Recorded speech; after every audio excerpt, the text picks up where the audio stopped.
Welcome everyone again to another exciting episode. And as you guys do not realize, but we do, today is our 75th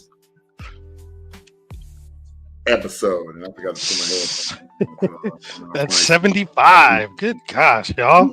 Where's the time go? 75. Stay alive with the 75. They say time flies when you're having fun. Time flies when you're 75. When you turn having fun. Hey man, what your name is?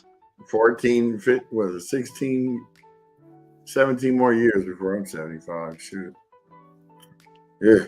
That's not a long time. 16 years. Well, not even 16. Let's see. 15 years and what are we in April? April 29th. My birthday's exactly 6 months from today. So that means 15 years, 6 months. Yeah. Nice. I will be the big 7-5. Yeah, we're not trying to speed that process up anytime soon. We're 19. Just happy to be where we are and gotten this far. And, I'm just happy to be alive and a little bit healthy. I'll say a little bit. Just a little bit. Just a little bit. Just a little bit. I'll do. No, that's another song. Anything for you. I give the word to you. Anyway, Toni's got some announcements that she's going to make right away before we jump into the meat and potatoes of it all, as it is her day. And she hadn't planned on being here because we got a jam-packed week going on. So I'm going to let her take over and tell y'all what's going on. Well, it wasn't that I hadn't planned on being here. It's just that this week is going to be a little flip-flop. I mentioned yesterday that the panel to Altadena with Love for the Kids was canceled on Saturday at the park because of the rain, right? So we are going to be hosting that panel here on Thursday. So the Toni Talks show is going to flip. And instead of it being Throwback Thursday, today could be Throwback Tuesday, I guess, if that makes sense. Or talk about Tuesday or whatever. Whatever. That absolutely works.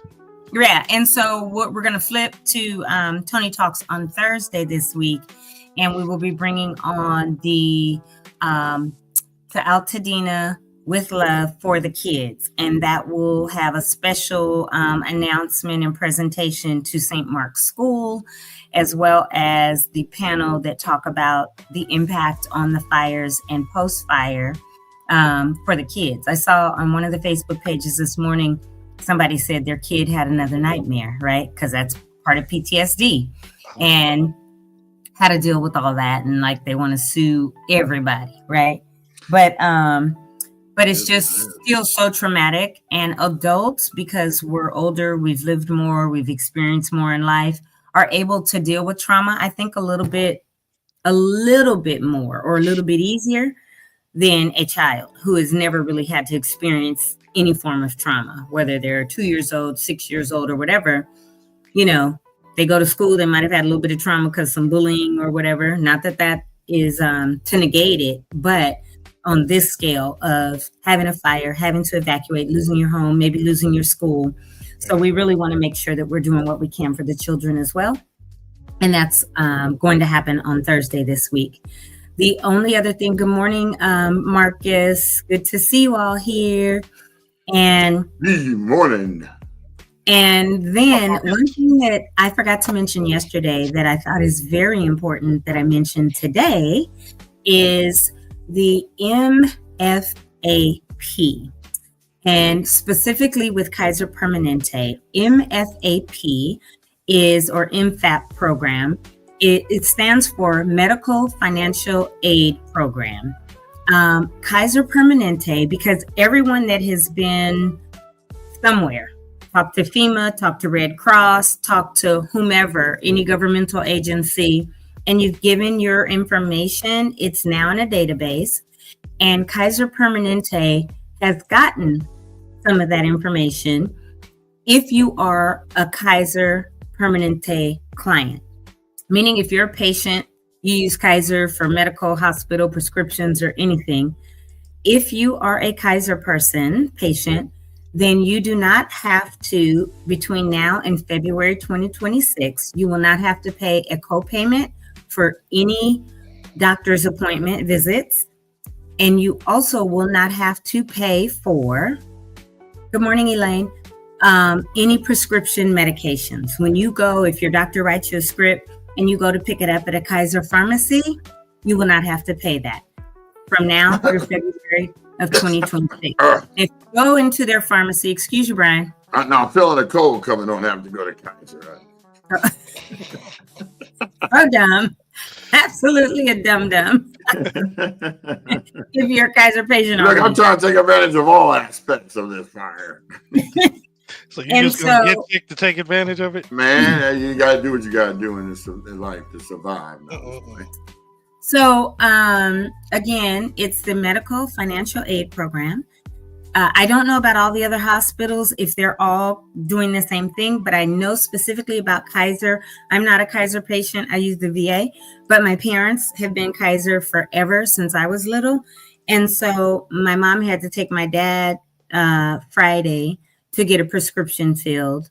And when they got there, my mother was prepared to pay what they normally pay. And they were told they didn't have to pay anything. And my mom said, yeah, we have a copayment. And they said, well, no, you're under the MFAP, right? And she said, well, what is that? And they explained it to her. And they said that between now and February 2026, any Kaiser patient will not have a copayment for a doctor's appointment or for medication. If you do go into the pharmacy and you just are buying cough medicine that you could get at any, store, you will pay that regular price because that's not a prescription. If it's over the counter, you'll pay just what the over the counter price is. But for any appointments or medications, nothing, no co-payments, no payment at all through February 2026. So please pass that along to other people that you may know if they use Kaiser. Again, I don't know about any other medical offices or hospital clinics, whatever, or any other pharmacies. I haven't heard, but I only know from Kaiser. And then I happened to mention it to Dr. Sarita, who was on the panel that I was moderating, because she is an internal medicine physician at Kaiser. And she was super excited about it because she said, oh, that's so good to know. When I get home, I'm going to email my colleagues and tell them thank you, meaning the ones that deal with policy and on the board and all of that, because it is something that she continuously does when it comes to policy. So works on policy is what I mean when I say continuously does. So just to get that information out to people, again, Kaiser Permanente patients between now and February 2026, if you applied for anything because you were affected by the fires, they have your information. The Medical Financial Assistance Program, MFAP, you are covered under. You will have no co-payments for doctor's visits and no co-payments for prescriptions through February 2026. So you could pass that along. And then, in the next couple of weeks for Toni Talks, definitely on Tuesdays, Ian Migley, who has been doing the documentary since like day one after the fires. He was with us on Saturday at the Ashes to Anthems. He shadowed me, he followed, he talked to plenty of people, including Brian and Jamal and lots of others. And so he is.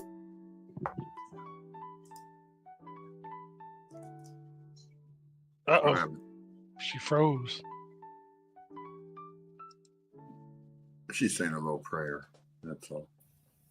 Or did we all freeze? No, you did. Okay. You're back now. Okay, cool. So you can see me now and hear me. So anywho, Ian will be here Tuesday. He will talk about everything he's been doing with the documentary, different places that he's gone, what he's doing. He was also at our town hall. So Ian will be here. And then looks like I fell asleep. Not at all. But I thought you were praying. Let us pray. I had a black box. I didn't even see myself. It went black, all three of us. And it was just buffering. That's what happens to me. When mine goes black, I know I froze and I can't wait to see the picture that Brian took.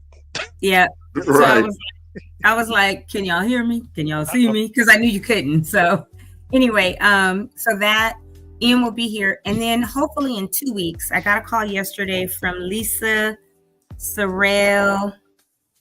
What is her last name? I forgot. But anyway, she is with LA Fire Aid. And we spoke for about an hour. Lisa Clary Real is her name. But she called me yesterday at 4:56. We spoke for 42 minutes. So Lisa and I had a great conversation. I met her a few weeks ago at Loma Alta Park, the first Saturday that I was there. And I asked her, because she said, Toni, what are you hearing? And one of the things that I told her was, we hear a lot on our podcast and from others, what happened to all the money? Where did it go?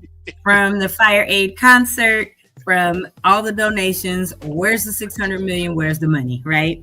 So I asked her, I said, are you willing to come on in the next couple of weeks and discuss where it has gone? We know 2.5 million went to Loma Alta Park, but a lot of people that are in dire need, that need the money, right? Show me the money, need it or whatever, and they want to know where it is. So she said, yes, either her or someone else from the board is willing to come on. I'm going to work on that with her. So that we can really know, and they can say, look, this is where we've given money. This is who we've given it to. This is how we're going to the board, and the board makes the decision of who to give it to. They're giving grants to a lot of nonprofits. I do know that, because she said they want to give us one so that we, being such a big information hub, can stay on the air. And she said when she talks to the board, I think later this week or next week, she'll come back to me and say, here, this is what I need you to fill out, right? Because she was like, are you guys a nonprofit? I told her yes. So and that's our foundation. So they're giving grants, but I don't have details as to that other than what she said she wants to do for us, and that 2.5 that I know they gave the park, right? So I said, a lot of people want to know, where's the money?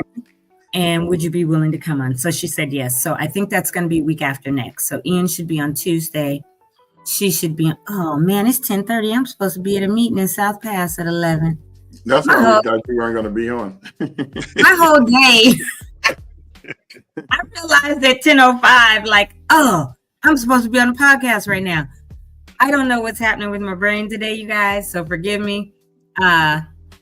It's action-packed. It really is. There's some, and I need to reply to 2 emails, and I need to do something else. So I probably am not going to make that after the fires meeting. I'll probably call Jen and tell her. But anyway, I just happened to look at the clock, so forgive me.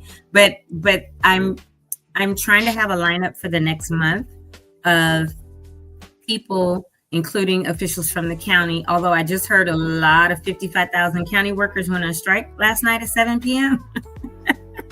Hey, that's not funny, but I'm just like, oh my! It's just like, geez, like hurry up! Exactly. Between layoffs and this Trump thing got it away. Sheesh. Yeah, people getting evaluations where the last few years they've had stellar evaluations, and now they're being told they're low performers or getting put on PIFs or just shenanigans. Right? We know what season we're in our country, and so I was, when I saw that this morning, I was like, are you kidding me? So yeah, we'll see if the park will still open on the 17th. I know it's a 2-day strike, I believe. And then they'll come back to work and try to negotiate some more. And then, if not, they'll go out again.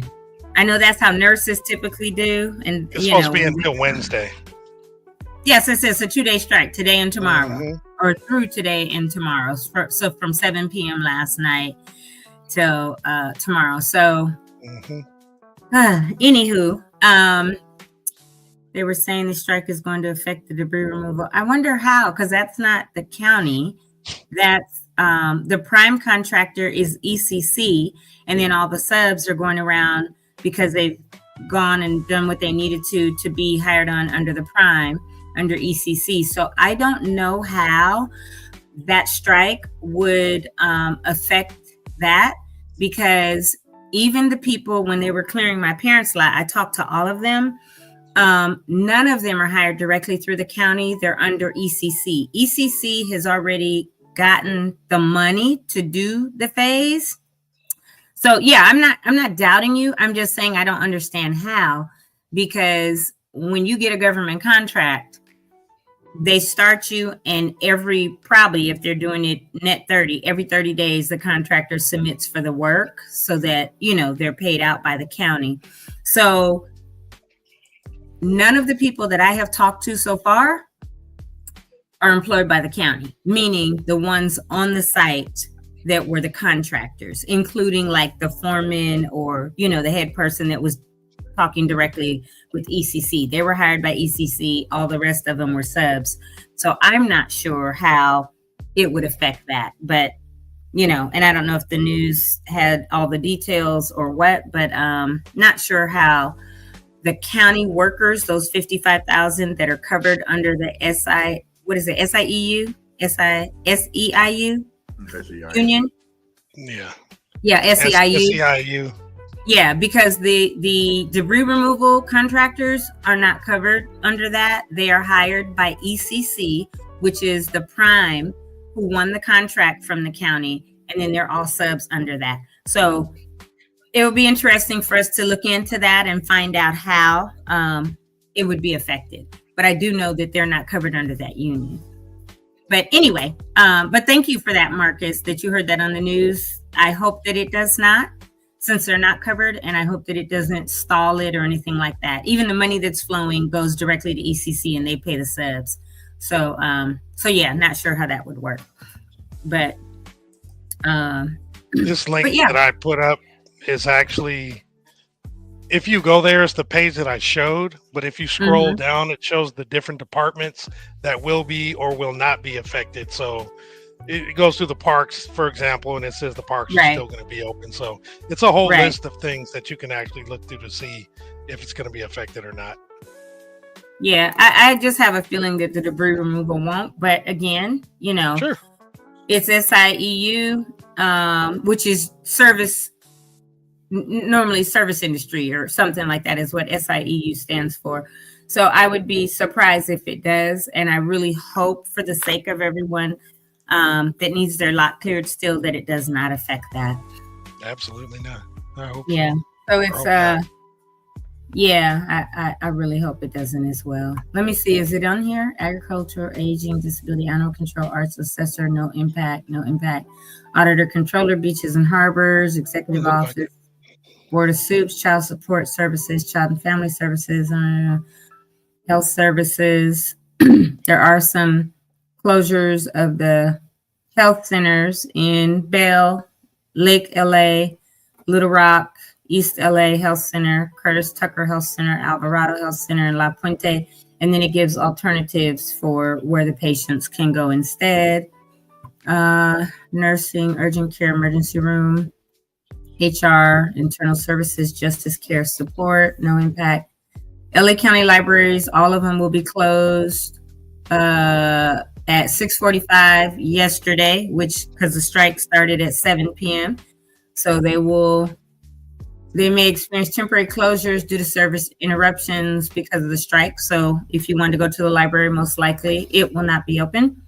The ME is anticipating operating yesterday through Wednesday. So if there's a medical examiner issue, they will still be able to go out or whatever. Mental health, military and veteran affairs, no impacts. Parks and Recs, tentatively scheduled to remain open. Probation, no impact. Public defender, public health. So yeah, I don't see public works. LA County Public Works plays a critical role in maintaining essential infrastructure, protecting public safety, while we take proactive steps to ensure continuity. So customer service and public counter operations may experience temporary delays. Trash and encampment issue response and routine maintenance and non-emergency work field may experience delays, but residents can continue to request services through the Works app or calling that number. Yeah. So hopefully it doesn't. Right now it doesn't say that it would. So we'll see. Thank you for bringing that up, Jamal. Certainly. Thank you for that information, Marcus. I had shared that last week with my wife because I wasn't sure if she even knew, and she works for the city. But she's not the county, right? No. Oh, so it wouldn't affect her anyway because she's not LA County. No, just in terms of things that, I don't know, stuff that we might be looking out for. I just sent it to her so she'd see it. Oh, yeah. Good, it doesn't affect her. That's what I meant, since she's not, county and city. So, yeah. Mhm. Yeah. So from 7 p.m. last night to 6:59 p.m. tomorrow night, members of SEIU 721. So also only that union, because SEIU has a bunch of different union, and they have different numbers. So it's only 721 that has the majority of the impact. So either way, I really hope that with this 2 days, the county does what's right by people. I do know that the county has announced several times that they're in bad shape budget wise and are looking to cut some services. So most likely when they say that, that's preparation for layoffs, because a lot of what the county gets trickles down from the state, and what the state gets trickles down from the feds. Though we're now the 4th largest economy in the world, and we get way less from the Fed than we give to the Fed and the red states and all of that, we still are affected. So I think we should succeed and become the Republic of California again and call it a day, and not give none of our money to all them other folks. But that's my personal opinion. Anywho, that's about all I have from me personally, from Toni today, in regards to any announcements. So Toni Talks with the for the love of Altadena for the kids, will be on Thursday. I will try to get something to you, Brian, this afternoon as far as pictures of who will be on, so we can do a promo or a little promo video or whatever. Yeah, that seems to work really well. I was just about to say that thing blows up the whole thing. When we did Mark Maritzkow, oh my God, it was people looking at it because they knew he was coming. Yeah. So it'll be Thursday. So I'll get you that stuff this afternoon, and so that you can do that and we can all start to share.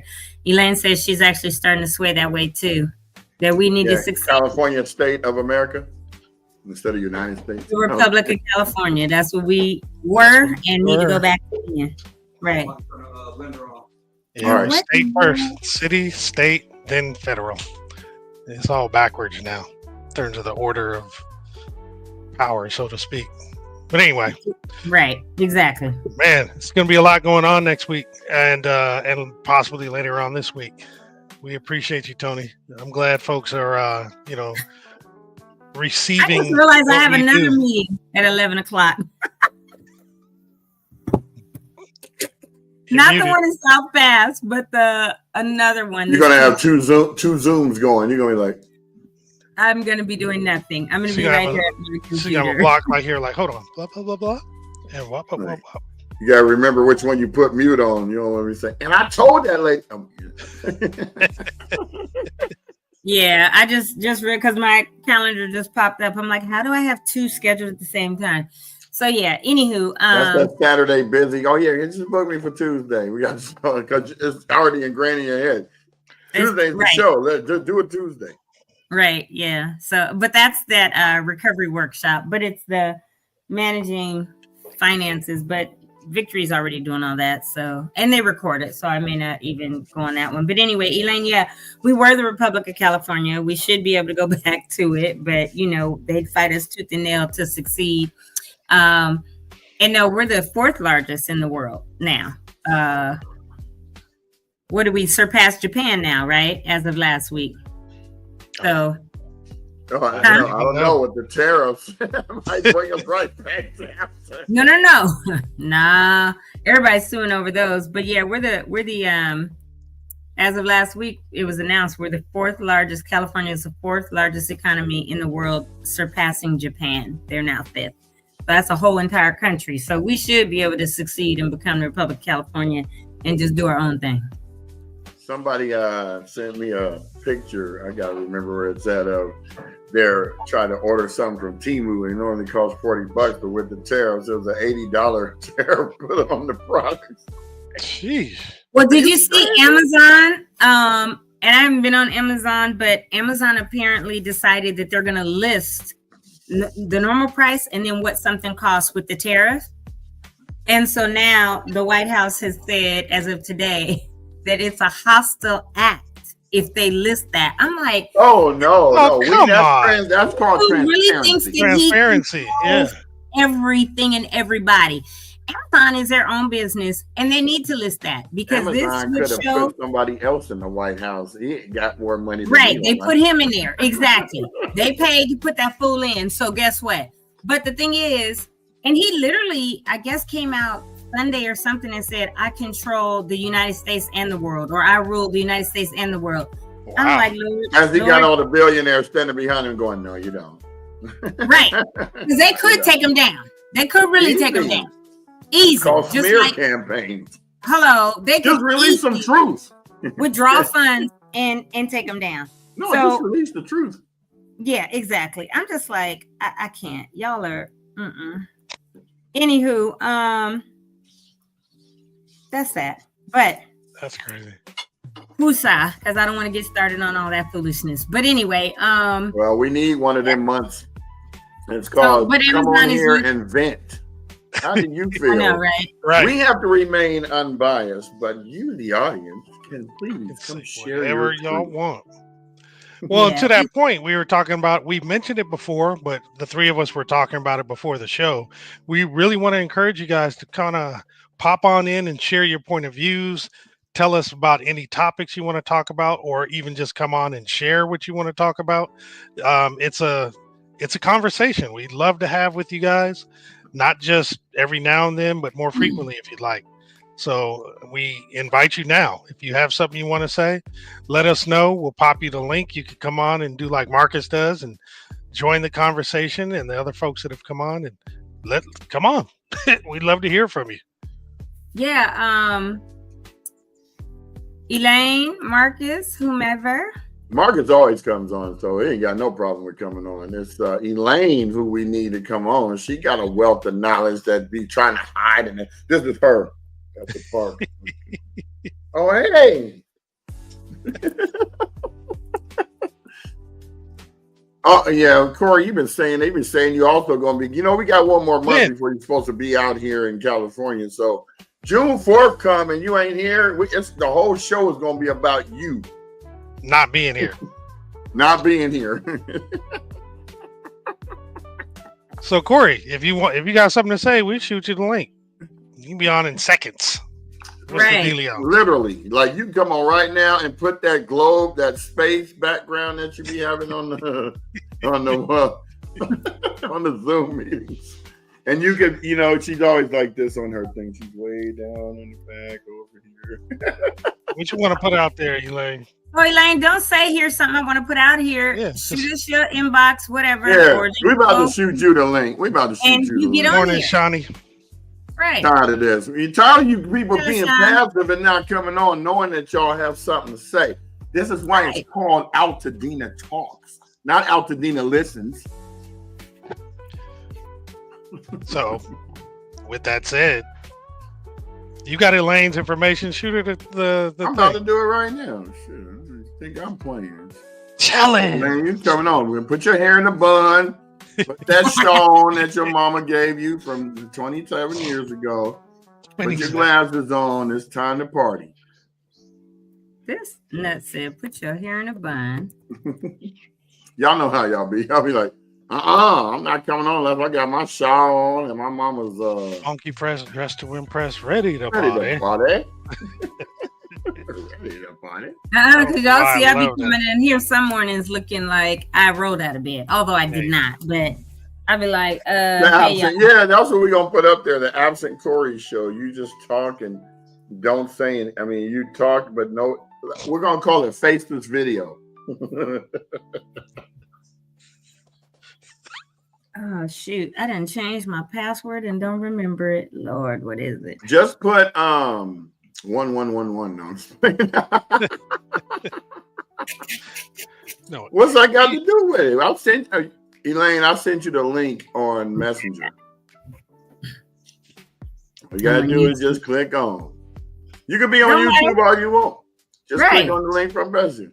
Do I need to go to FB? No, you just need to go. You want me to send it to your text? I'll send it to you. Yes. Let me send it to your text. You send it to Facebook Messenger.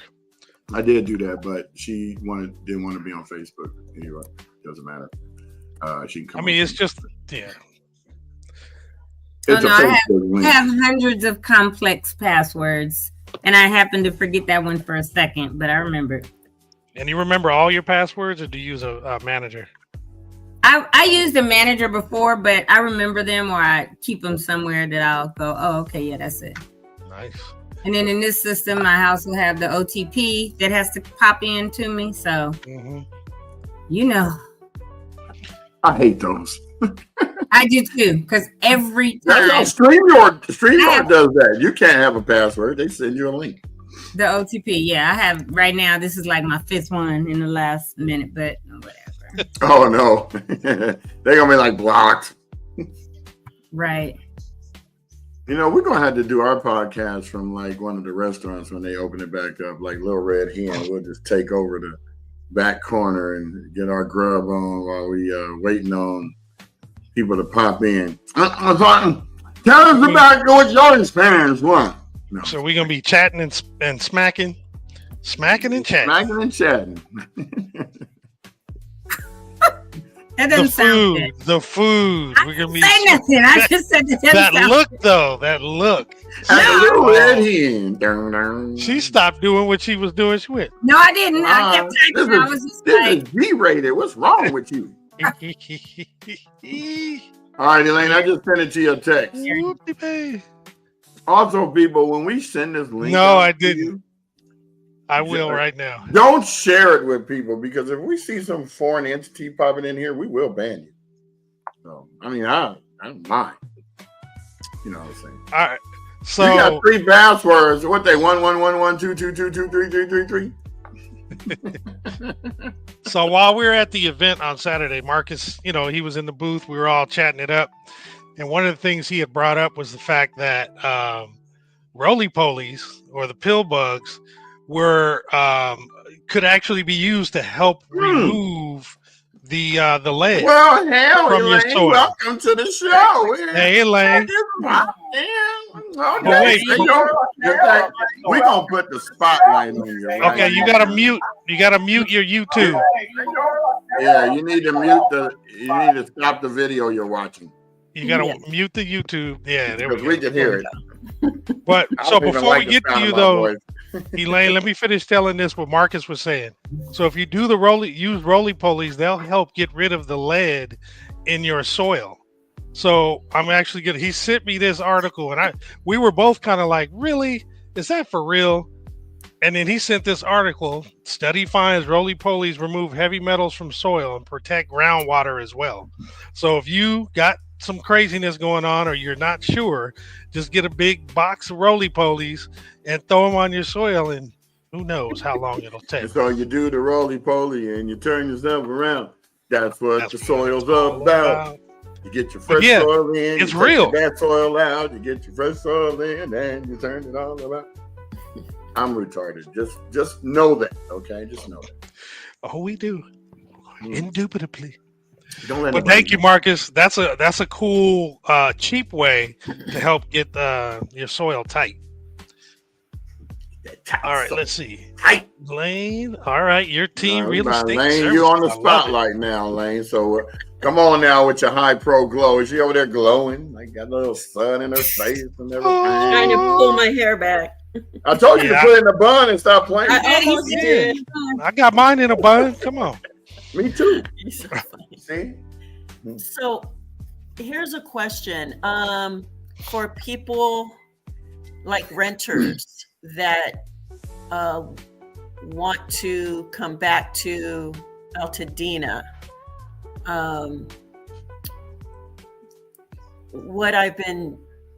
the issue I think is more legal for the for the owners, I think. Have you guys heard stuff regarding this? So you're talking about someone who is renting a particular home and wants to live back in that same home once the owners Yeah. rebuild? Oh, okay. No, like no, it didn't burn down. Oh. The property's there. Things around it are burned down. Mm-hmm. They want to move back in. And the concern for the owner, for the tenants, if it's safe. So, Gotcha. and then that's where I'm like, well, there's people living here. And then I'm like, well, if it's not safe, then all these people are in trouble. Well, Courtney has to move back into her house, and it's across the street from, well, I ain't gonna say where it's across the street from. But it's in an area where a lot of houses did not burn, and they can't move back in until June. So I don't know what the story is with the people that are on your street, but from what I've been hearing from other people, they still haven't been able to move in. And one of the rents, so, I've been reading in some of these groups, and a lot of rental situations have been coming up. And one in particular was one lady wanted to move back in, but she couldn't because the owners needed her to move all her stuff out so that they could get the insurance to come in and clean the place. But the problem is that a lot of their stuff is destroyed, damaged. So where does it fall where the renter has to get rid of toxic stuff, and they can't exactly hire somebody to come pick it up because you have to pay to go dump at toxic sites. So there's that little catch-22 right there. Yeah. And I see your dog has something to say about it as well. So why don't you bring them on up? And they seem to be more talkative at this point. So because here's the situation. We have opportunity to move back. The house has double paned windows. It's totally fine. I mean, are you talking about yourself? Yeah. You're asking us this question? You're the real estate agent. Well, no, because this is something new. But I think that's a individual basis between them and their attorney. Them and their landlord. Nobody can determine what you guys choose to do. And if the landlord says, I've done the remediation, it's safe, you can move back, then the renters, it's their choice if they want to move back or not. If they feel like, oh, the area around is still not safe or whatever, get the soil tested, do whatever. But that's for people to work with their landlords. I don't think that's anything that we could give any kind of advice. And I know we said, come on and just talk about stuff. But in my own opinion, this would be me. Yeah. It's between that person or you all, right? Mm-hmm. And your landlord, and then what you deem is safe for your family. Exactly. Right? So, and then if the landlord is going to say to you all, okay, I've said you can move back on June 1st, right? Mm-hmm. And if you don't, do you still pay your rent there so that when you're ready to move back, you can and pay for where you're living? Or that has to do with your own budget, right? So that's something you and your husband have to decide. But if he has done everything in every step of the way, like the remediation, he has said to you, okay, this company is going to do it. This is their report, right? Because you can hire your own people to come in and say, hey, can you test this soil? Or you can go get a soil testing kit and do it yourself. And another company that could come and check the air, right? Or if there's mold or anything like that, they could come in for you on your own versus the report your landlord got, if that's what you feel like you want to do. But to me, that's a very individualized question to address, and a question that would be between the renter and the landlord. And you guys have to talk that out. And I have a few other people and it was further down by Woodbury, that were looking to rent. And then that came up, if they had double paned windows, the effects weren't as bad. Most of the wind was blowing out double pane windows from what I was seeing when I was driving by from some of the houses that were still standing up. So you might have some crazy damage that you might want to check out first. I think it's mainly I think people are looking into not being sued because of the air quality. But my thing is, it would be up to the tenants that want to move back. if they understand. I don't know if there's any documentation they're going to start doing. I don't know. It's a weird little pocket that I've just stumbled upon, and then we're also thinking about doing it too. So I don't know. Well, from what I was told, what I saw on the group posts, they weren't bringing back the contaminated stuff. They just didn't have the money to have it picked up to take to a toxic waste dump. So they're kind of caught in a catch-22. They can't afford to do that, but they can't. The landlord can't come in and clean up anything until they move all of their stuff out. And these are two 70-year-old ladies, so not like they're trying to, pull up their bootstraps and move beds and all of that. So, yeah.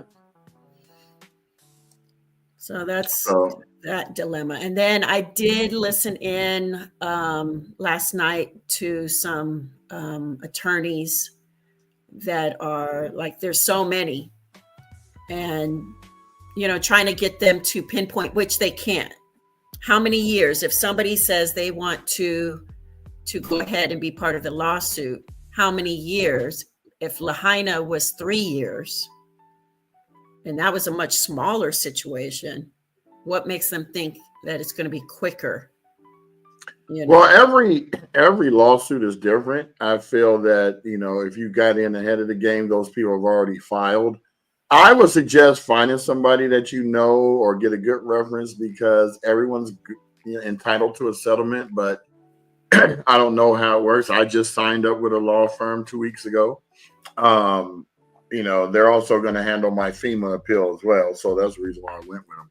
But basically, you need to just sign up with somebody. I'm not saying forcing to do it, because a lot of people got their own lawyers, but talk to somebody you trust, even if it's a friend that has utilized somebody before, because you're going to need to have representation to get the proper amount of money that you deserve. And every situation is different. Your mileage may vary. So this question came in from Corey. No, a landlord could rent to who they want to, and they don't have to rent to them. I mean, but I would think that if their lease is not up, if they had like a 1-year lease, if they weren't month to month or whatever, and it's still part of their lease. And I know some landlords were like, hey, you're displaced, I'm not going to charge you for the rent during this time, even though the house didn't burn down. They're doing that. Others are like, nope, you still are on the lease, pay for it. We've all probably heard a little bit of each, but I don't think that there's any other than you being in an active lease, that there's anything legal that the landlord has to re-rent to them if the house is available. Now, I would think that, houses that didn't burn, just because they remediated smoke damage or whatever, doesn't mean that all your furniture and clothes don't have to be done away with, and you got to get all that brand new, right? So,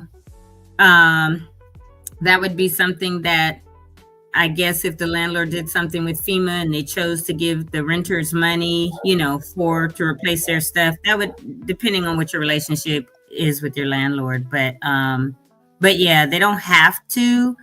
But, we know that some landlords could be total jerks and others are kind-hearted and will work with their tenants. So we've kind of probably all heard a little bit of everything, right? I know for my sister, just as one case, we thought her place was burned, found out it wasn't, but had heavy smoke damage. Her landlord's been amazing. She's going to go back there. But the lady is like, let me get it all cleaned up. Hopefully I'll have you back in it by Christmas. But everything that's in there, my sister has to get rid of. Bed, couches. You said by Christmas? Yeah. Dang. Well, because the whole complex, there's like 40 units that burned down. There's 6 that didn't in these townhouses. And so some people that couldn't afford to be somewhere else, that are owners, went in immediately. But, that's on them, whatever their health situation is. But there's a lot that has to be gutted and redone because of the damage. So, the house, the walls have to come down. The insulation has to come out and be redone. So she's hoping by Christmas, she will have everything totally done. It's also working within her regular insurance and then the 2 HOA insurances that the complex has. So it's a little bit, they got to deal with 3 different companies, right? But I think by December, by Christmas, my sister should be back in her place, is potentially what can happen. But her landlord's really good and has worked with her. Thank you. But all of her stuff has to go, right? All of her, like I said, bed, couch, clothes, all of that. So she's got to purchase all that brand new. So every situation, I believe, is just different. And everybody has to work within the confines of what they have, meaning their landlord, right? What was your relationship with your landlord like prior to the fire? And are they, great to work with and you can talk to them or whatever? I think that unfortunately it's that way. There's no set rule or whatever in dealing with your landlord as a tenant if you're a renter. So you have to just, take it what it is. I don't know what you mean by this. What's happening on South Pasadena? Yeah, that was that came in from Instagram. Oh, maybe they heard me talking about I need to be down there. I don't know. Yeah, I don't know. If you could elaborate all in one brands, that would be great. We didn't get that part where you were. What's up, T? And Corey, what did you mean by this? You said, but they are bring back all that contaminated stuff. Can the landlord say no to their stuff? Okay, so say, brother. What up, Molly Mouth? What's up? What's up? How you doing, man? I see y'all doing y'all thing. I'm watching from the background. Y'all doing a great job. Yeah, man, we need you to come on here and talk about some broker stuff next week. Yeah, let's put it on the schedule. Let's go. Yeah, because we tired of you hiding in the background. You always act like you ain't part of the mission. Like, you got my better half right here. I gave her. Hey, man, we need the other half. She can't talk for everything. She don't know it all. You got some stuff you could contribute. Hey, I'm putting you on blast for it, boy. She do know it all. She do know it all. He about to go golf. That's why he's trying to hurry up and get on. Swing him. Hey, swing him, man, long and straight. Hey, we gotta get out there, bro. Yeah. Love. I'm on another line, but I love y'all. Let's do some work. Right back at you, brother. I want to help folks in Altadena get back on their feet. All right, cool. That's Bernie Mac, y'all. He came in and spit his piece. So what I'm wondering, Tony, is because one of the owners, and he wants to be careful. He doesn't want tenants to move in and then find out that there's air quality issues. I have another one of our neighbors that is doing some deep, Caltech type of intense review of the air and stuff like that. So I think that's what, and I appreciate that there is owners that are doing that. Yeah. And I'm wondering if they're going to be asked to do some kind of a document to say, you're coming here. We don't know about the air. We don't know what's going on, but it's enter at like your a release form. Yeah. Yeah. Enter at your own risk. Yeah. I mean, I'm so used to have a third ear coming. Stop. A sixth finger. I've been just looking everywhere else for people to move to. And then I've had a few people saying, if you can find something in Altadena, I'm willing to. And I'm like, really? So then that's when I started looking. And then even one that we're thinking of looking at. And I was just like, well, I never thought about this angle.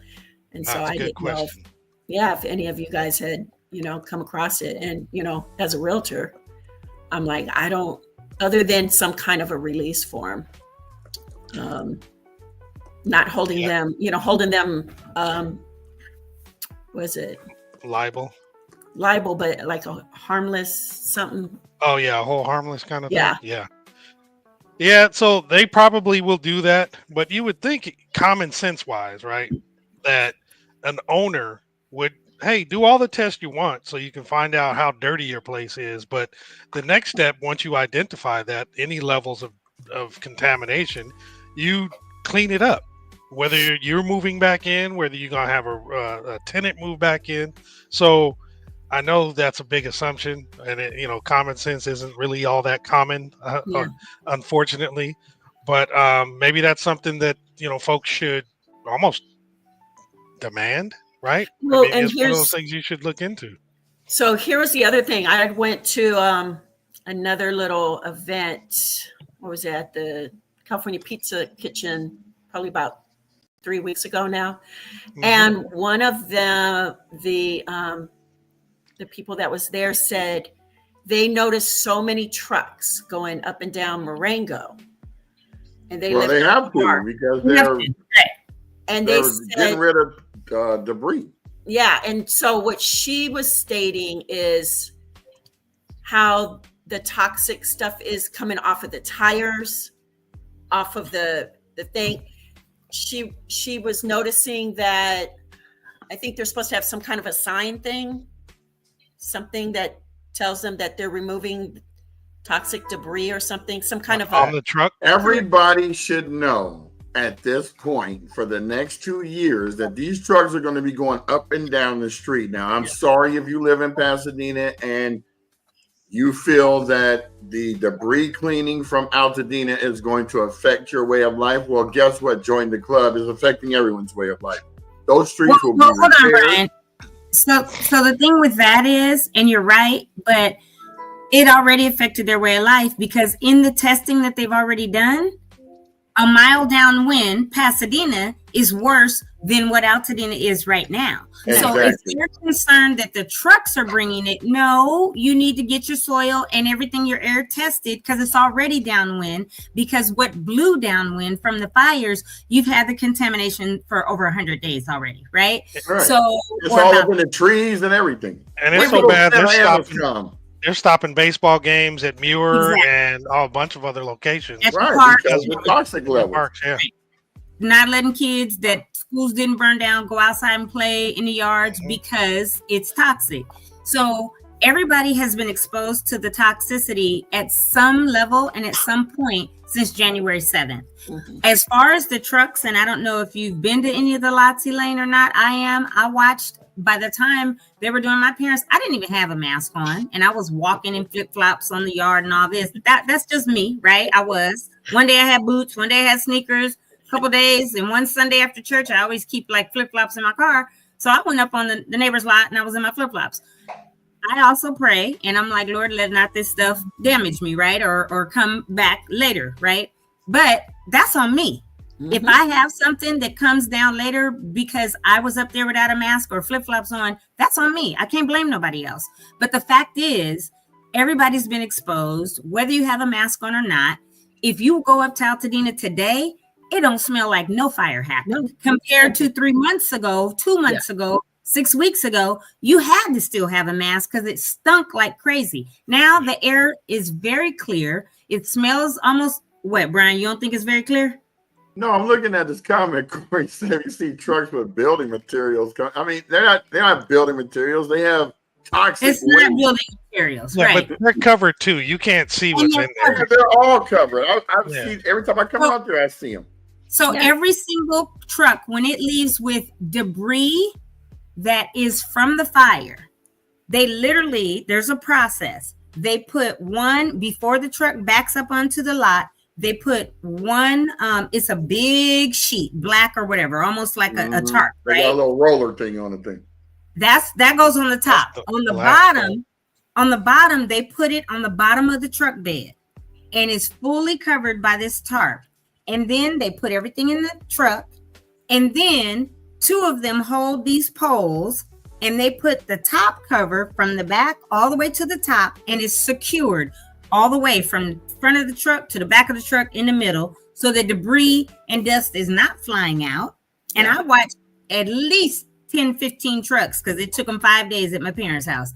That is the process for every single truck. So number one, and I asked them, I said, so you put one on the bottom and the top? Because I was asking a ton of questions. They said, yes, because I was interrogating them like, I wanted to know, right? And so what you do? Come on, man. So I was like, how come you put it on the bottom? I said, it's to protect like the truck from being damaged. They said no, because the concrete is going to scratch the truck and all that. They said so that it does not just have dust and debris flying out. We put it on the bottom, right? And then we put the one on the top that is literally hooked from front to back, all the sides and everything. So for this person to tell you they just randomly saw trucks, multiple trucks with debris flying out, dust flying out, all of that. Right. Yeah. I'm not thinking. Take a video of it. You know what I think. What it is, they're questioning, which does make sense, is the traveling. If this material is so toxic, it's on the wheels, it's traveling up and down, when they haul it away, things like that. So I get what she was saying. She's an elderly woman. So they also water down everything prior to anything being removed. They water the entire lot, over the debris, everything, to keep the dust down. Right, when they're digging.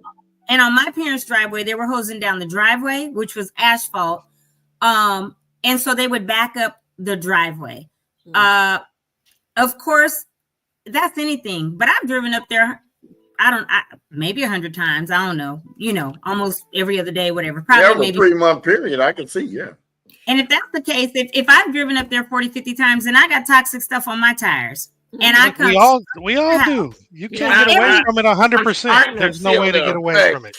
On the regular roads, we get toxic stuff. On the regular, before the fire, we had toxic before. Exactly. So to that person, I had the most toxicity on my tires. I drove up there during the fires. Yeah. Yeah, that person is, yes, there's probably some molecules of crap that she's breathing from the tire. Yes, but we all are, or everyone up in that area. There's no way to completely be safe from it. That's the bottom line. Here's another thing is nails.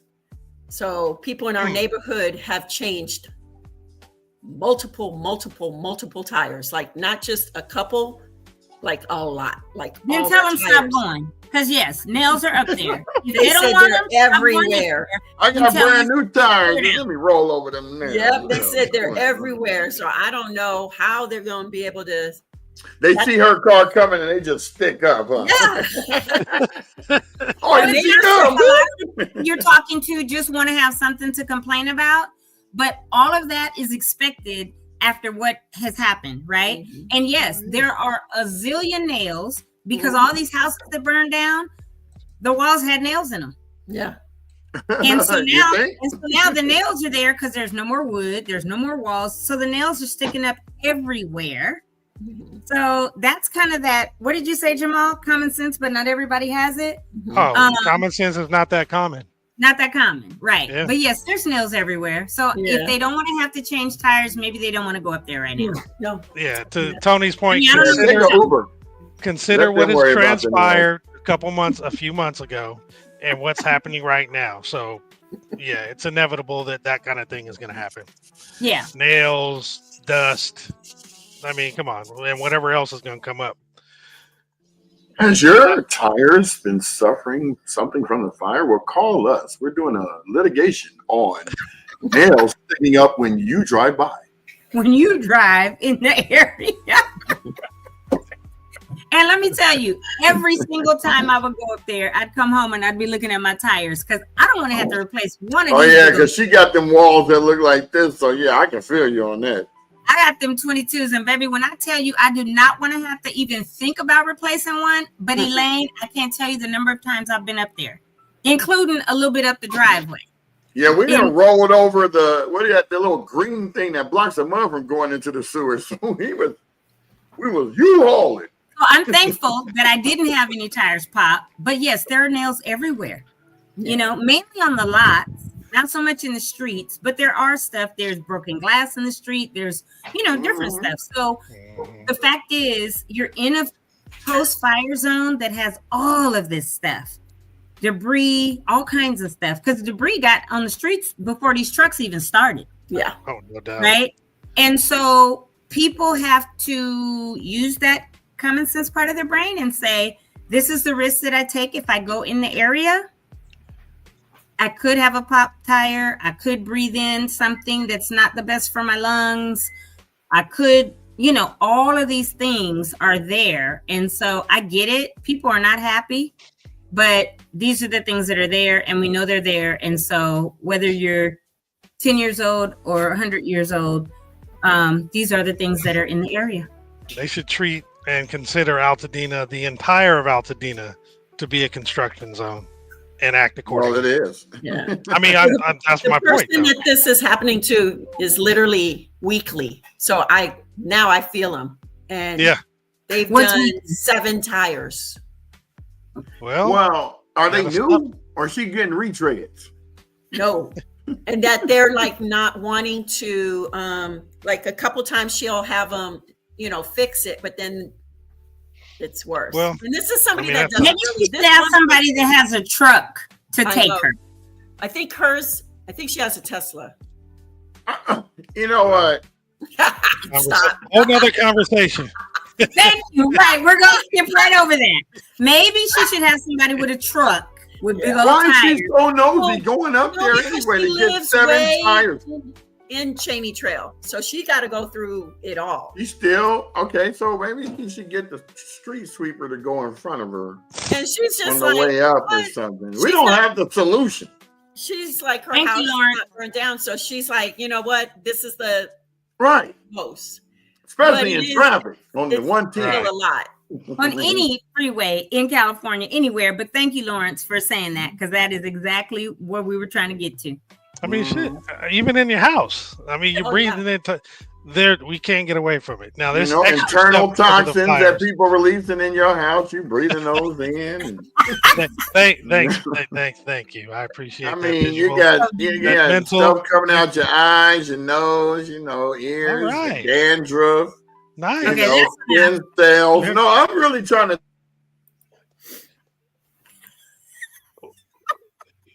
You don't even know he got muted. He did it. Yeah, he does. He did muted it on purpose. himself.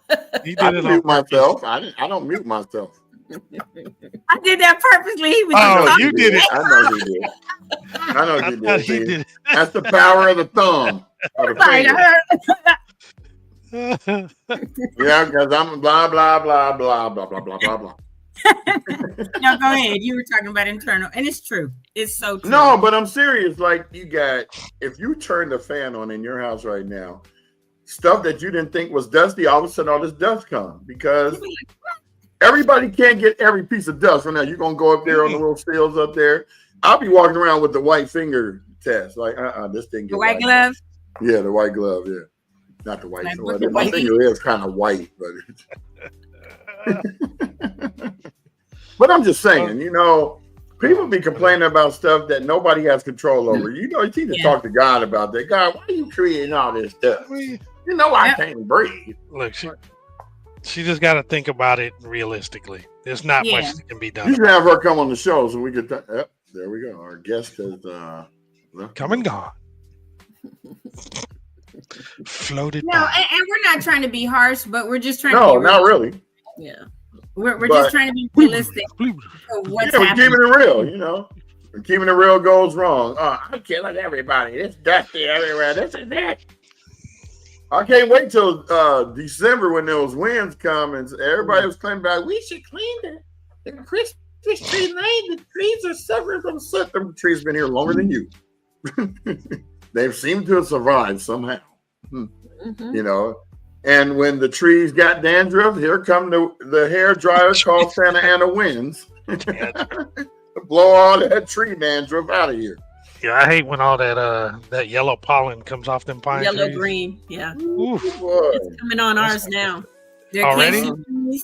Jeez. And those beautiful stinky cherry blossoms, they stink. They look beautiful, but they smell. I'm not familiar with that. I used to have to walk when I lived in Arcadia from the park. When I walk around the park and I go down the street, and there's all these cherry blossoms. I'm like, ooh, it smells funky over here. It just stank. They look beautiful. They smell awful. All right, I'm gonna do the announcements real quick. We're already an Oh, yeah, hour do the in. announcement. Yeah, you We're might an as well hour go ahead in. and do the announcement. The Altadena Talks Facebook or Yeah, Tony Instagram said, already forget all stopped. my meetings. This is interesting. Yeah, I told you I wasn't gonna go to the one in South Pass. It was too late, and to drive there at 10:30, and then the 11 o'clock online. We're already doing it, and it's recorded, so I'm good. Well, just so you guys know, if you're on Instagram or even Facebook and you want to go back to see old shows, remember that you cannot see them unless you go to our YouTube channel. I'm going to pop that up here while he's doing the announcements. Here it is right there. So please, people, jot that down because that is where you can get the whole history without no interruption, just like Channel 5 at night when it used to be. There'll be no further interruptions. But I remember they used to. There's our channel right there. You see it right there? Look, where's my finger at? Right there. See right there.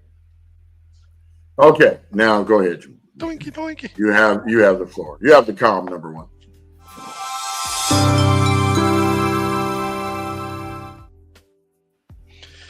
Alrighty, folks. Here we go. Let me remove this last little thing at the bottom so we can see everything. So the disaster recovery centers, Monday through Friday, 9 a.m. to 6 p.m. Saturday, 9 to 4. This is 540 West Woodbury Road in Altadena. Now, I did find out the beginning the 1st of May, the departments that are going to be represented in person at these centers will continue to include the assessor's office, mental health, public works, and registrar, recorder / county clerk. Now, we had heard that this was going to completely shut down after the 30th. It will not shut down, and these are the departments that are actually going to still be there at the Disaster Recovery Center beginning May 1st until they decide to do something differently. Okay. Then for the One-Stop Permit Center, this is at 464 West Woodbury Road, Suite 210. For walk-in hours, they're available Monday through Friday, 9:30 to 6, and Saturdays from 8 to 1.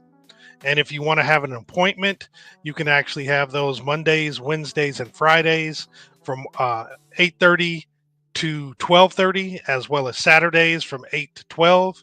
And the SC Southern California Edison planner appointments are available Mondays and Wednesdays from 8 a.m. to 12 p.m.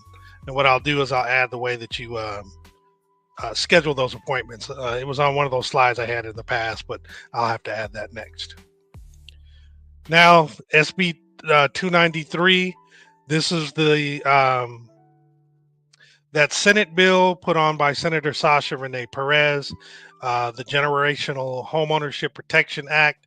It's there because after the fire, a lot of the community was devastated in Altadena, and they realized that many homes have been passed down within families without proper title transfers. So this bill will help resolve long-term home title transfers and property tax issues and protect families' generational wealth and their ability to qualify for disaster assistance. It went to the Appropriations Committee yesterday, and I didn't have or see the results. I don't know if anyone else did. However, if we don't have the information before this coming up Saturday, Senator Sasha Renee Perez is actually going to have a Zoom meeting. I'm sorry, it's not a Zoom meeting. She's going to have a meeting on May 3rd from 2 to 4 p.m. to share updates on bills and the budget and how they relate to the Eaton fire. This is going to be at Maxwell House, which is at 55 South Grand Avenue in Pasadena, and refreshments will be hosted by the Altadena Chamber of Commerce. If you want to RSVP, please do so by May 2nd, which is Friday, by scanning the QR code.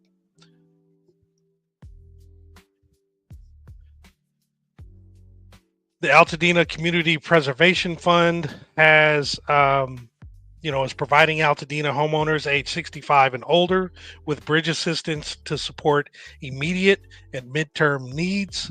A one-time payment of $15,000 will be awarded to homeowners who meet the eligibility requirements.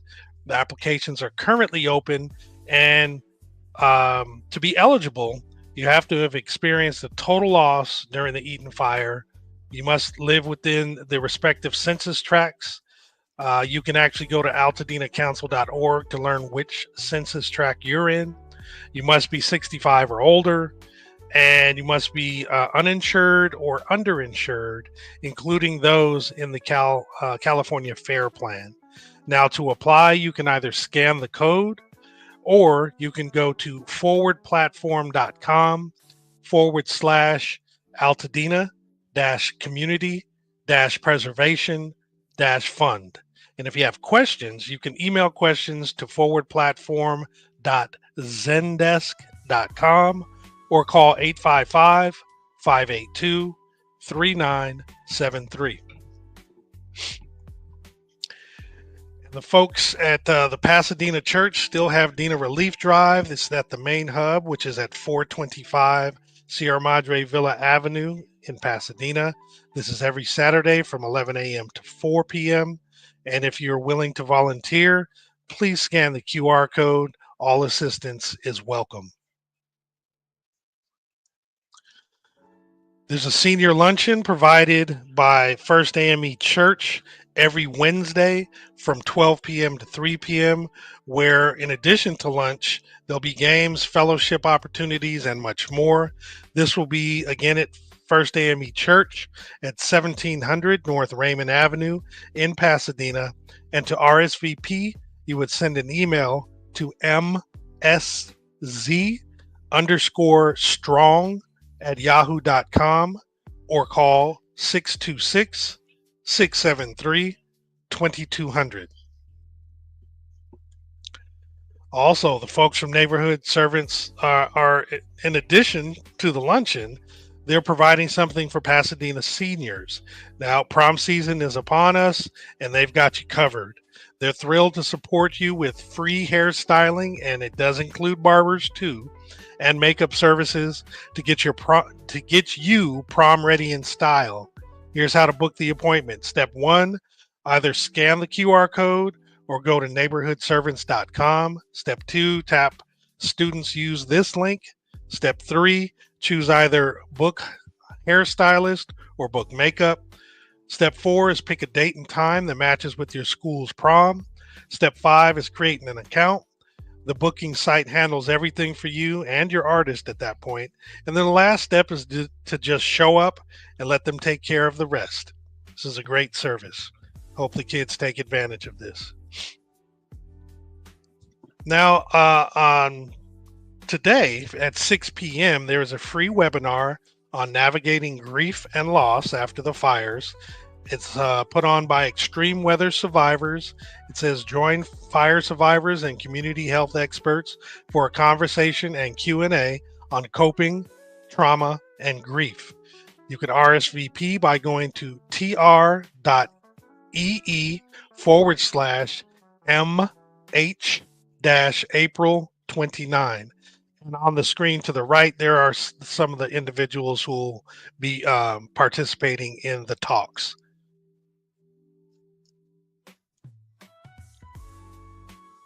Now on Thursday, May 1st, there is going to be a distribution of free air purifiers at 2150 Glen Rose Avenue. The air purifiers are still highly recommended, especially if you're living within 5 miles of the Eaton Fire burn zone. This is for Altadena, Pasadena, and Sierra Madre residents. You will need to have an ID to verify that you are of those households, and there's only one limit of 1 per household. Kenny Arts exhibit, Beauty for Ashes, is going to run from May 1st through the 31st at the main library community room. There will be an artist reception on the 2nd of May, which is this Friday, from 6:30 to 8 p.m. There'll be a presentation at 7, and all of this will be at the main library at 600 East Mariposa Street in Altadena. Be a nice thing to get away and witness. Won't have to be thinking too much about, coping and everything. Get your mind off some stuff. Now, there is going to be a listening session put on by Recovery Altadena. This will be, what I'm talking about now is the second of 2 in-person sessions. The first one was this past Saturday. We know there was a ton of other stuff going on. I apologize for missing this for those who wanted to have attended, but there is an additional one, which is May 3rd, which is Saturday. It's going to be 11 a.m. to 1:30 p.m. It's at First AME Church at 1700 North Raymond Avenue in Pasadena, and it's basically a community listening session on emergency alerts and evacuations. Your input is valuable, and they want your voice to be heard. There will also be a virtual session on the 7th of May. That's a Wednesday, next Wednesday, from 6 p.m. to 8 p.m. and it will be online. And I'll find out what that link is for the online Zoom for next week. But this is really, I read something else. They really want to talk about the alerts. We on the show have talked about how some people didn't get alerted, some people did, and they're just going to talk about the alerts and evacuation plans for some potentially future events that may happen. All right, there'll be another virtual workshop on May 3rd from 10 a.m. to 12 p.m. via Zoom. This will allow you to join representatives from LA County, the Foothill Catalog, and Sunset Mesa Collective for a community workshop on innovative rebuilding solutions for wildlife impact neighborhoods. Learn how LA County's pre-approved plans and streamlined permitting processes can help homeowners rebuild more efficiently, safely, and affordably, while preserving the historic character of our neighborhoods and meeting modern codes.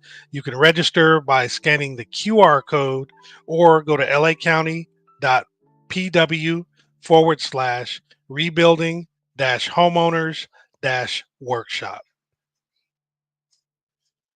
And this last one I have is a Time to Heal, an emotional support event for those impacted by the Eden fires. Actually, I do have one more. This will be Saturday, May 3rd, from 8 a.m. to 1 p.m. It's going to be at Friendship Pasadena at 80 West Dayton Street in Pasadena. The Friendship Pasadena Church invites our community to come together to share, encourage, and pray with one another. Mental health professionals will be present to offer guidance and tools to help adults, teens, and children navigate emotional recovery. All are welcome. So it does allow you to scan the QR code to RSVP, or you can contact them directly at 626-793-1062. And actually, the last one is Pally Strong United with Altadena Coalition. It's a free event for survivors of the fires in Palisades, Malibu, Altadena, and Sierra Madre. This night is for us, those who endured, who rebuild, who remember. Join your neighbors, leaders, and loved ones beneath the lights of the Santa Monica Pier for a night of connection and hope. This was it's Tuesday at the Santa Monica Pier, Tuesday, May 6th from 5 p.m. to 10 p.m. And you can scan the QR code to register. Now we'll take this out, bring everybody back in, remove. There we go. All right, and we're back. You're back in, B2.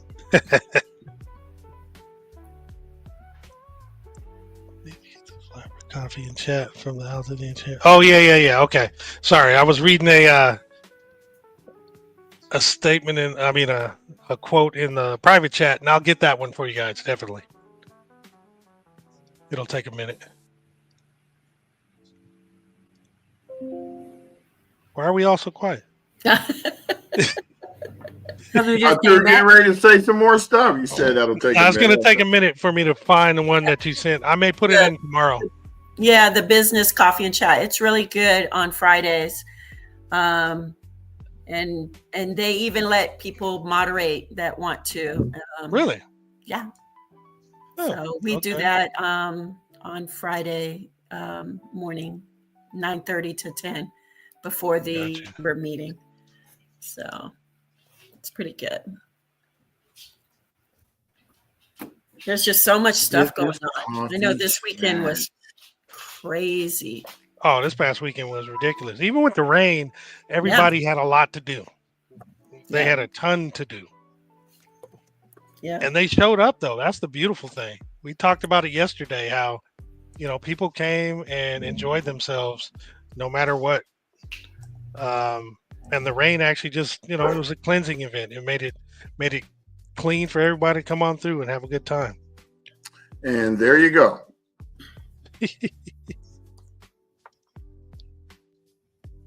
So have at it. Get your coffee. Sponsored by the Chamber of Commerce. Even the dog is in agreement. So just let you know, Fridays at 9:30. Zoom link. So you can have your coffee at home and keep your hair in a bun. Now, some stuff I had not been putting on, and I'll probably start adding it, is more business stuff. I know there's a lot of things here for business we can get from the chamber and other stuff, but I'll just start adding it. Not everything, but I'll add some more because I know there's got to be some folks that listen that are business owners, in addition to trying to get their homes together. So I add some stuff there too. We're actually going to be doing a walking situation where, going to all the different businesses and things like that. I don't know if it's on there. It's probably on the chamber as well. But yeah, there's a lot of stuff. Just trying to get the community. It's called Back in Business. Yep. Yeah, I see it. Yeah, that's on there as well. And we will need volunteers and things like that. Your dog is like, I'm hungry. Why are you still talking? That's our big boy. He's Why like, are you over there mentioning stuff? I'm trying to go outside and walk around. He can't because the gardener. That's why they were acting a fool because the ring went on and the gardener, and he was like, "No, won't let me outside to bite him real quick." That's another thing. So yesterday on KTLA, they were showing how Altadena and the burglaries. Come here, baby. The burglaries. They said 700% since January. Jeez. Of burglaries in Altadena, which it's totally unusual.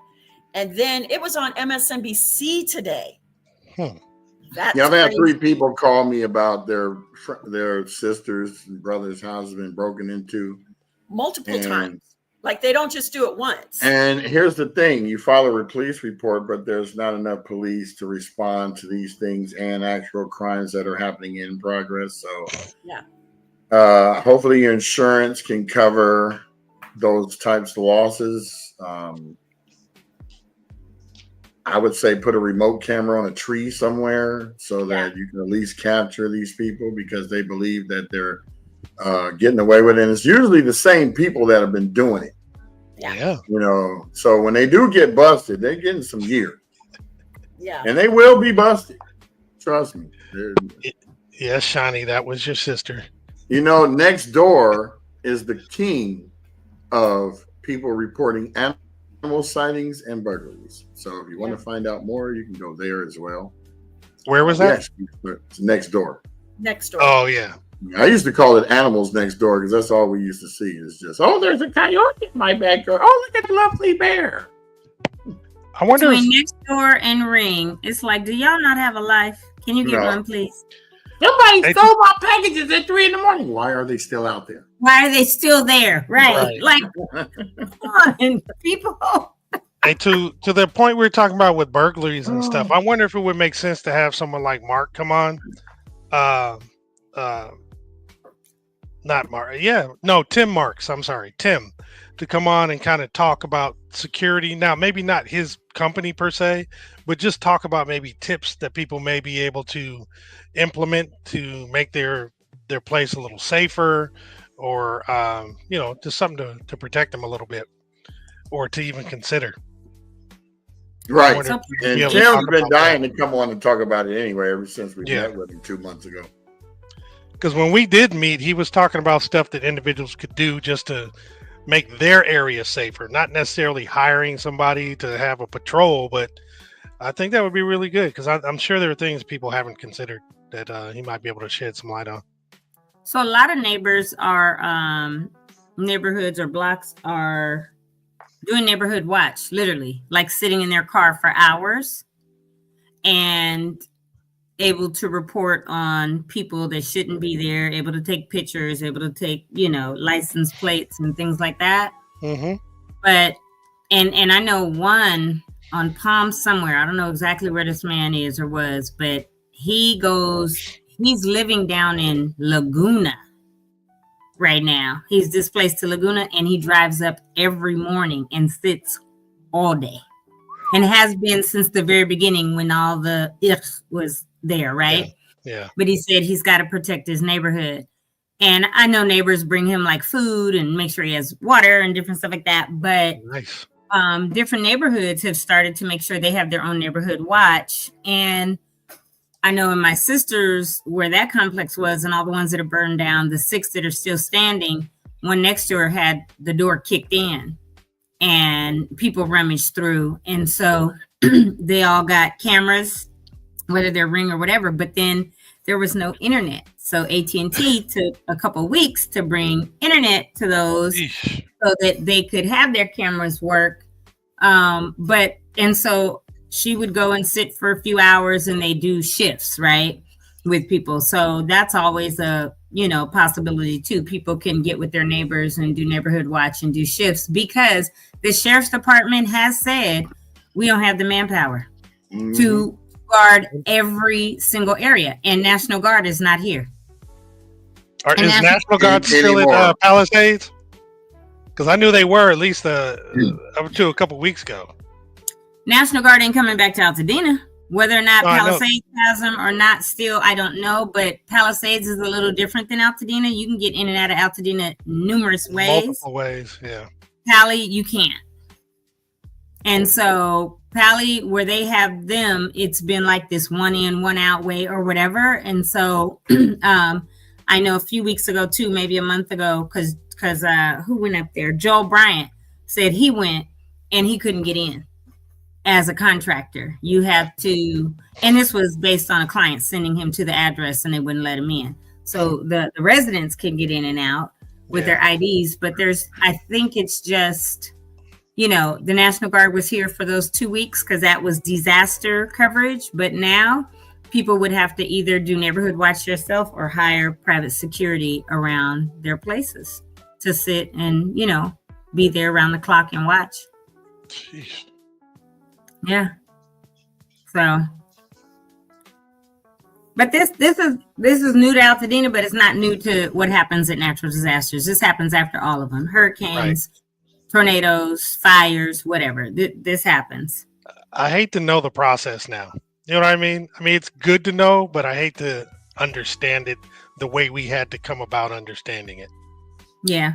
That's crazy. Yeah, but it makes you more empathetic too. And then, we know we have fire season every year. We don't expect something like this because of the winds. But when we see now tornadoes in Tornado Alley, right, going through the country, Oklahomas and Nebraskas and all those places, or hurricanes down on the southeast coast or, East Coast, I think not for, let's say, oh, we got to give, because some people, that's in their heart, whether they give to GoFundMe's or Red Cross or whatever, people are going to still do that. And that's a good thing, right? But to really understand, or like we've seen in years going through the Ohio Valley and different stuff, train derailments, right? Mm-hmm. And they explode and have toxic stuff and they wipe out a whole town.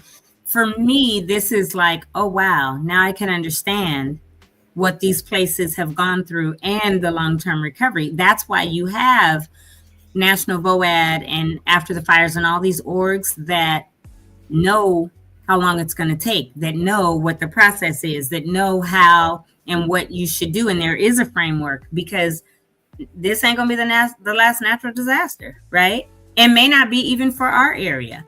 Right. So, we're fortunate that we have had fire season and haven't had towns wiped out all the time like this. We've had Paradise, Woolsey Fire, us, Palisades, you know, different ones throughout California where a whole town may be gone or whatever.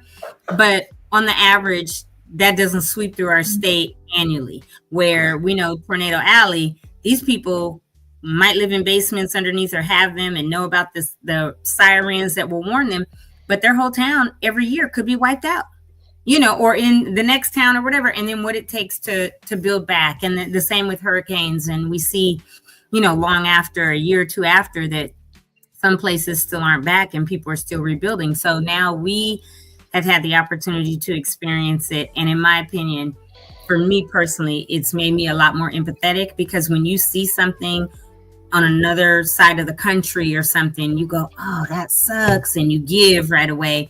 But then you wait till you see something else on TV, right? And you react.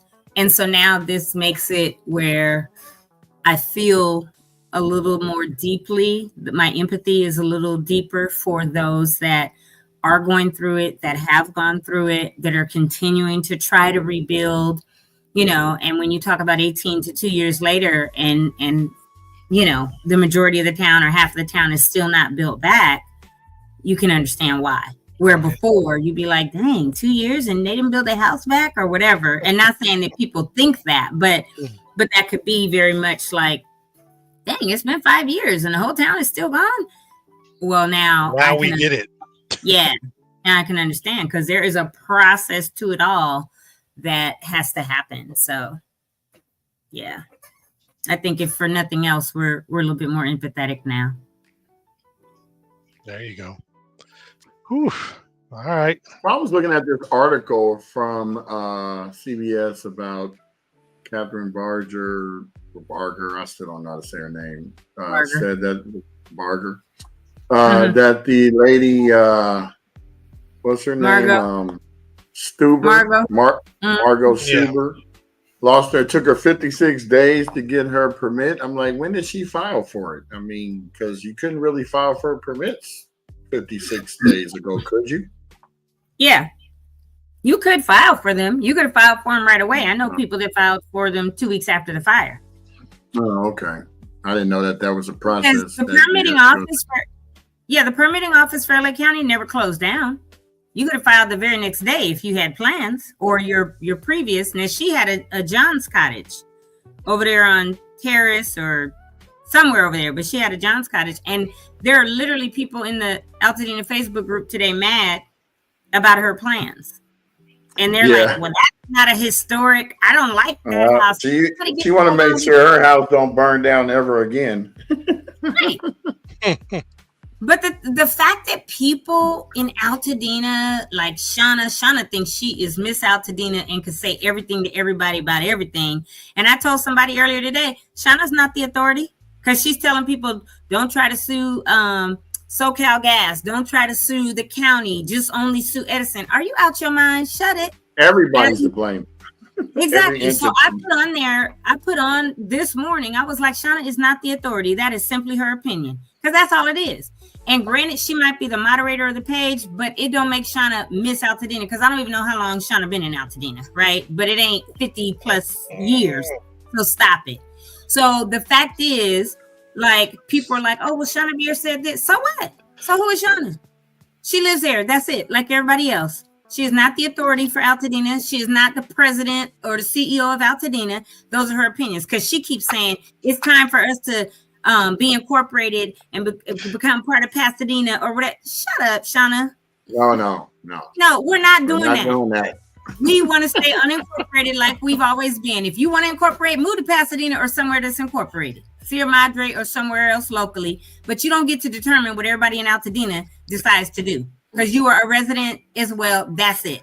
Homeownership, rentership, whatever. But you don't get to determine what all of Altadena does. You can take that to the bank. Right. So go somewhere and sit down. And anybody need to tell her or tag her to see this video, I have no problem with that. Because one day I had told somebody, I think it goes in her group anyway. I said, inbox me for the information. She was like, you don't ask anybody inbox, you post whatever. I inbox that person and say, do you want the information? Because I have it for you. Right. And so, like, girl, if you don't stop, I don't know what makes you think that you are the end all be all for Altadena. What? Shauna Beer. That's who, BJ. I just want to So stop. my thing is like, it's cool. Everybody is trying to do everything they can for Altadena, but nobody is the authority. Everybody has a right to build what they want back. If somebody wants to put a daggone container home, I've heard people, no, they can't do. Yes, they can. If they get a permit for it and that's what they want to do, then that's what they get to have back.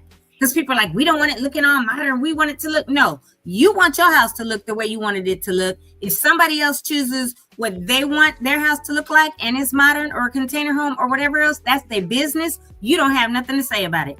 Period. Nope. Didn't before and don't now. They own a lot. They own the house or will own the house.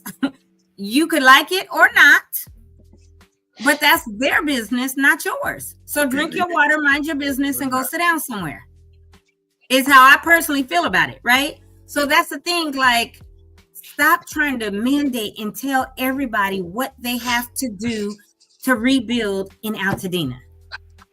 Why are you laughing, Jamal? Because I'm so tired of Tony going in. Yeah, because I see it every day, and I'm just so tired of it. Like, leave people alone. I'm Let sick and people tired of being sick and tired. And on here, we're talking about everything, right? We are literally posting everything, whether we have vetted it or, and some of the stuff we don't get to vet. And 5 minutes before the show, people are like, it ain't on blast again. It's just reality. Like, we're going to be honest and real on here. We're going to give the information to the community. We're going to tell, hey, this person, be careful on this. Hey, this event, this is what's going on. But if you follow the money or the people behind it, this is who's behind it. Do what you want with the information, but we're going to give you the information, right? And stuff like that, what Shauna is constantly doing on Facebook, like, girl, stop it. For real. Let people talk how they want and not being disrespectful or whatever, but if they want to post something, let them post it. If you don't like what they post, keep scrolling. Yeah, I have That's to do the that easiest quite thing to often do. because there's a lot of things I could say, but I've dialed it back a lot because now I'm a public figure. I don't want people to come back and say, remember what you said? No. It's on. We're recording. So guess what? I stand by what I said. Shauna is not the end all be all, the authority for Altadena. It's her opinion. Just like I always say, this is my opinion. This is how I feel, right? And that's the truth. Even me saying this about her, this is my opinion. This is how I feel. Other people might think she's the authority, but she's not. I don't She think can anyone's still- an authority unless they work for an entity that has authority. And none of them do. Yeah, I get a lot of that as well. I have, my thing is, if you want to rebuild, awesome, I can help you. If you want to sell, awesome, I can help you.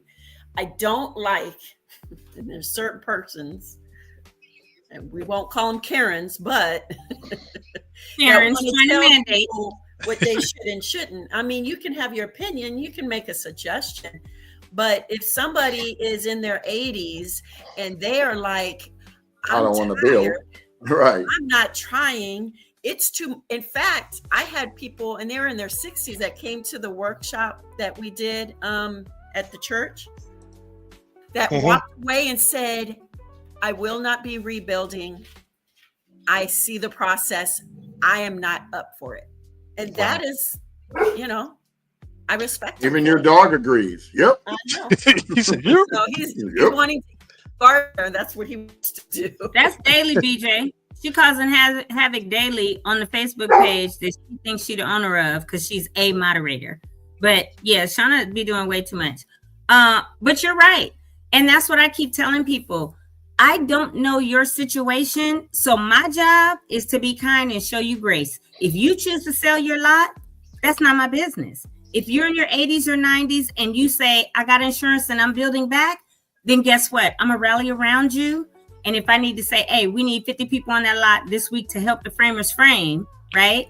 Then that's what I'm going to do because we want Altadena back and all that want to come back, come back. But if somebody is in their 60s or 50s and owns a lot and says, this was too much, I can't, I'm going to sell and move wherever, right? That's their business. And So guess what be my it. job is to show them grace and say, okay, right? Not be trying to tell people no or be mad when somebody sells. That ain't your business. I don't know anyone's situation or what makes them come to that conclusion that they need to sell. And if they want to stay and don't have all the money, then guess what? If we got to try to get them every resource possible or put them in touch with places that can help them so that they can, then that's what we can do as well. But other than that, we've been doing. Yeah. But other than that, that's not our place to say anything. And that's why I keep telling people, hold out. Because yes, there's been concerts and things that have raised money, but that's not the real money that's going to come in 6 to 9 months later. The billions that it's going to cost to rebuild, the Hope Recovery and Mennonites that will come in and rebuild your home if you are desolate and have nothing but the land left, right? And have no money. Like, these are the things I'm learning, talking to Cal OES, talking to FEMA, talking and being on these workshops. And so there is money and help coming, but people have to be as patient as they can. And I say as they can because I don't know anybody's level of patience or tolerance either.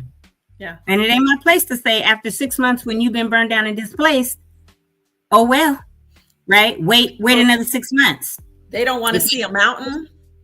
They don't want to be by trees. And I get it. It triggers them. And they're like, we're not going to be here. We're going to the desert. We're going to, what was the one? Oh, we're moving to Japan. So yeah, I've had all kinds and I get it, you know. They'll love Japan. I know. I lived there for years. They'll love it.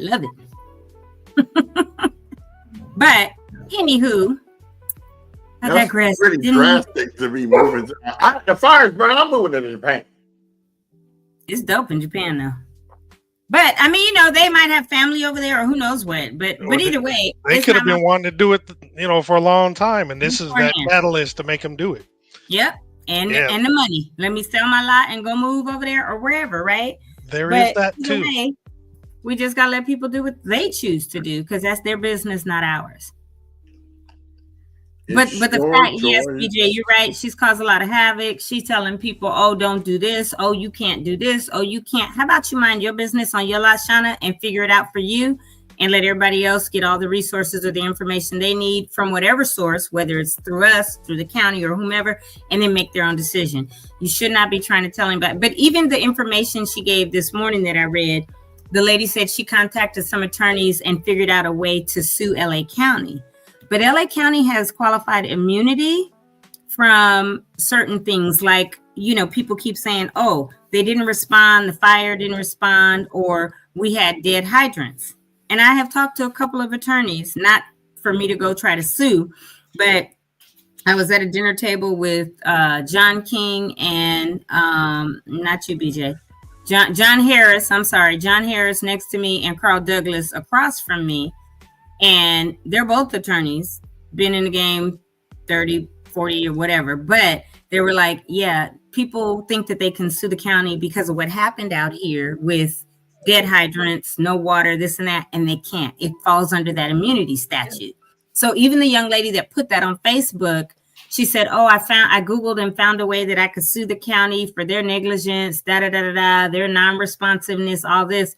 And I wanted to put on there, no, you can't, honey. They have immunity. But I immediately saw that Shauna posted something for her. And I was like, and I came back and said, Shauna is not the authority. You do what you think you need to do, right? This is simply her opinion. But when she contacts the right attorneys, they're probably going to tell her because of that immunity statute that the county has that she can't sue them. So 80 something comments and people are like, oh, don't do this and and Shauna specifically saying it's Edison we need to sue. Well, Edison might be the main culprit, but the gas company also 3 days later still had gas lines open, which makes them culpable. That's how half the fires continue to burn all the way down. Exactly. And they're burning from the inside. Some houses blew up because of the gas, not caught on fire because of the embers. So SoCal Gas is also liable, right? And so what are you going to say? Oh, don't sue them because it's just on Edison?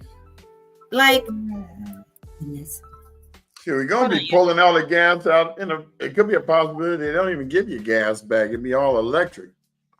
So, you know, who are we to decide for anyone? Are you about to show a slide? Who? Oh, I guess it just went out because she left. She went to take a call. That's all good. Well, we've been on air for an hour and 45 minutes, folks. So we appreciate that you have been here. You keep making our numbers grow stronger. And let me see, let's take a look at the numbers today. 'Cause I like looking at And the numbers. community participation, like from Elaine, thank you. We need Oh more yeah, of we this. need more of that. Just You know, pop we on. need more people coming on here to talk about what's really going on, and giving us information, not promoting your business or product. You mean unless it's going to help people in the long run, Yeah. because that's not what we're here for. We're kind of staying unbiased. We just bring you the news and information, and we do have opinions. So And we I have a right refer to a share lot of them. people to watch back shows. well, What because they have all the information. Yeah. I think maybe what we need to do is start like hashtagging things in them so that it's quicker to find. Because like there are certain things I'm like, oh my God, which one was it? Because we get so much information in here. Most of the now, with the exception of this one today and a couple of others, we normally do the announcements first, so that people can come in, even if they want to spend the first 10 minutes just getting the information about what's going on around town. That's why we set that format up the way it was. But now people are coming on because they're getting more interesting information from us actually talking about it. Because the flyers don't really go into depth or detail as to what this is all about. Like, for instance, when Jamal brings on the initiative from the Councilwoman Perez or Assemblyperson Perez, Senator Perez, it's vital information that we need to elaborate on. So it might come in the middle of the announcements, or we might talk about it after the announcements. So to me, every show that we do provides some type of value, regardless. And hey, it's working. We got people coming on. Let me just show you this real quick, because I like to be bragging on my folks.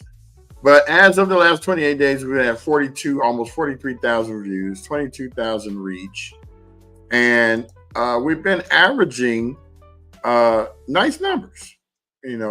900 yesterday, 276 on Saturday. Actually, more than that, because we went 3 times, almost 1,100 there. 891 on Friday, 936. I mean, we're averaging about 1,000 views. Now, don't count these, because these were just things I posted personally. They didn't go anywhere. My stories and stuff like that. But, we also noticed that when we tell you who's coming on, we get a bigger audience response. Like when we had Altadena Library Foundation President Mark Mariscal on here, and we announced it, that got 1,000 views. But then when he actually came on, that got 1,400 views. So you can see we're really trying to get more people to watch. We're not actually, and I'm going to just show you, we're not making any money off this. Not at all. If I put, where's our money? Because there's none. That's why we rely on donations to keep this going. So I don't see, it doesn't show on here, but I can show you the one where it says 0 money made. So somewhere on here, but that's what we try to strive for. We try to just make sure that the word gets out, and if you can share it, that's even better, because this way, more people can take advantage of it. I mean, there's 10,000 people that lost their homes. We got about 10% of that comes on here. So, it is what it is, and we're gonna go. I think we're done. I think today is a good day. We have finished the show, episode 75. Elaine, thank you for popping on and being our special guest live, because I know you're always one of our special guests, and you comment. But thanks for popping on and speaking live with us, and hopefully you do it again soon. And Corey, it's your turn. Stop playing. You've been hiding. Miss always got all the knowledge, popping in, saying something, and leave. I'm leaving with that. I'm just going to get out of here. And we invite everybody to come on at some point in time, share your opinion, share your story, give your input. Again, it's a conversation with all of us. So we'd love to have you on. And don't get outrageous because we do have a ban button. It says ban this person right here. He's talking too much. No, I'm just playing. We do have that button, but we don't do that. This is the Office of Public Opinion, and we expect you to come on and say something. I mean, you know, when I say something wrong, E-Dub is right there. No, brother, that ain't how it is. You know, that's what I love about our town because we call you out on some BS. So anyway, we're going to go ahead and end this. We appreciate y'all coming on and staying with us for an hour and 50 minutes. And peace out. Everybody give the peace sign. Peace.